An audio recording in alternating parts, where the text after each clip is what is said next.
Shalom, shalom, chers frères et sœurs en Christ. Un jour, dans un hôpital de fous, des médecins, après une réunion, ils ont décidé de passer chaque fou, chaque malade mental à un test.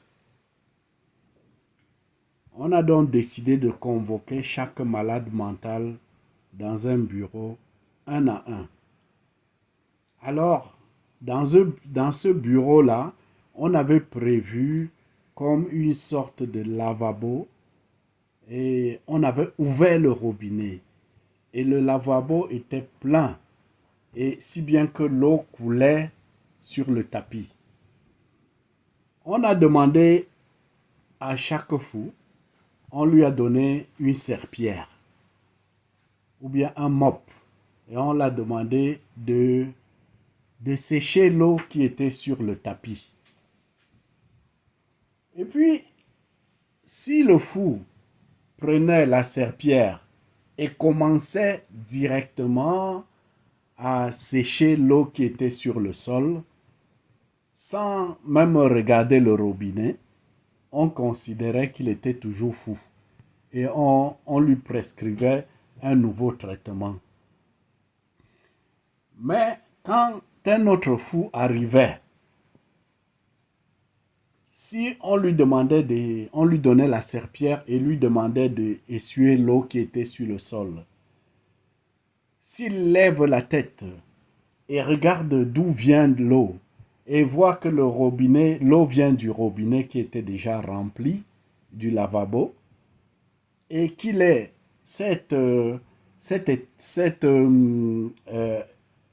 comment je peux dire, cette intelligence-là de fermer le robinet avant de commencer à essuyer l'eau qui était sur le sol, on considérait que oui, il est assez intelligent, il est digne vraiment de retrouver la liberté et d'être réintégré dans la société. On a fait comme ça avec beaucoup de fous. Et malheureusement, il y a plusieurs qui ont commencé à essuyer l'eau sans fermer le robinet. Mais après quelque temps, il y a eu quelques-uns, pas beaucoup, qui ont eu vraiment cette force-là, cette intelligence de fermer le robinet. Et là, on a considéré qu'ils étaient libres de sortir de l'hôpital. Chers frères et sœurs en Christ, la question que je voudrais poser à chacun de nous aujourd'hui, est-ce que tu as fermé le robinet qui est dans ta vie? Avant de venir tout le temps, de chercher, de demander, tu demandes au Seigneur tous les jours de te pardonner tes péchés, de laver tes péchés dans le sang de l'agneau, de te purifier, de te sanctifier. Mais avant de faire cela, est-ce que tu as pris le soin de fermer le robinet du péché qui coule de ton cœur? Ça, c'est la grande question aujourd'hui. Cette question, je te la pose à toi, je te la pose à moi, je te la pose à tous ceux qui nous écoutent aujourd'hui. Est-ce que nous avons pris soin de fermer le robinet de notre cœur? Comment fermer le robinet de notre cœur?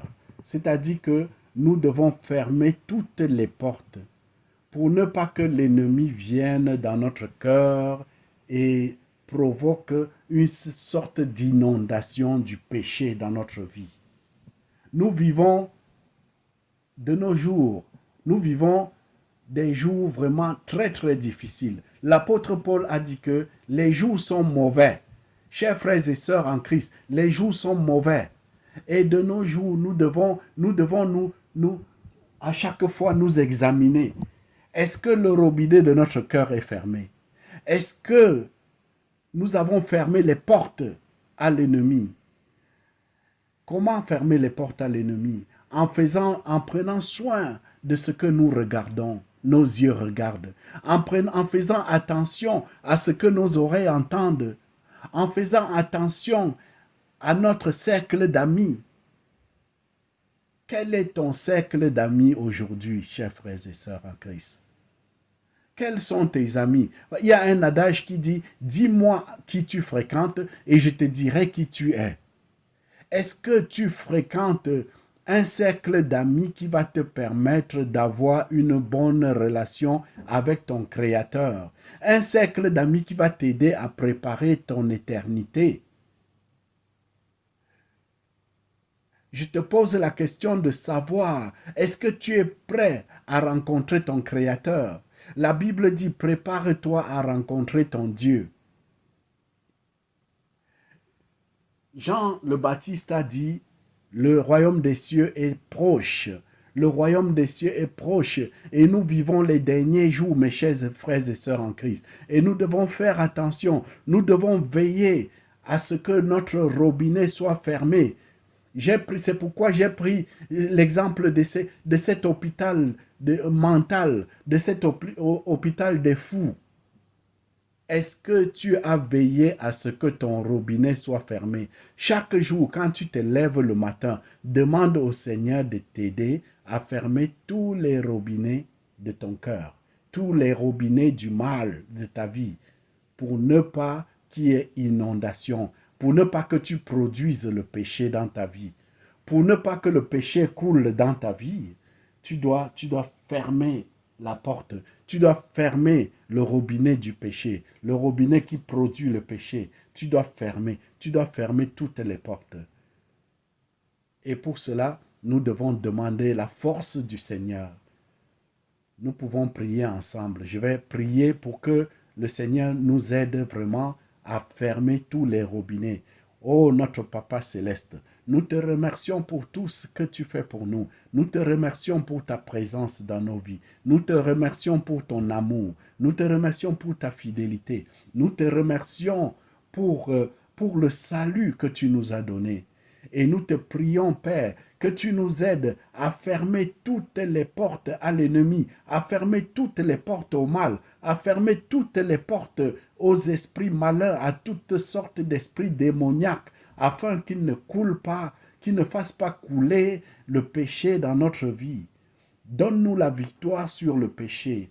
Tu nous as déjà donné la victoire sur le péché en mourant sur la croix de Golgotha. Maintenant, nous te prions, aide-nous, Seigneur, à garder cette victoire. Aide-nous à conserver cette victoire. Aide-nous à marcher dans tes pas. Tu nous as guéris. Nous marchons dans tes pas. Aide-nous à marcher dans tes pas. Au nom de Yahushua Mashiach, Seigneur Jésus-Christ de Nazareth, merci pour tout. Merci. Glorifié soit ton nom au siècle des siècles. Nous te demandons tout ceci dans le nom puissant de Yahushua Mashiach de Nazareth. Amen.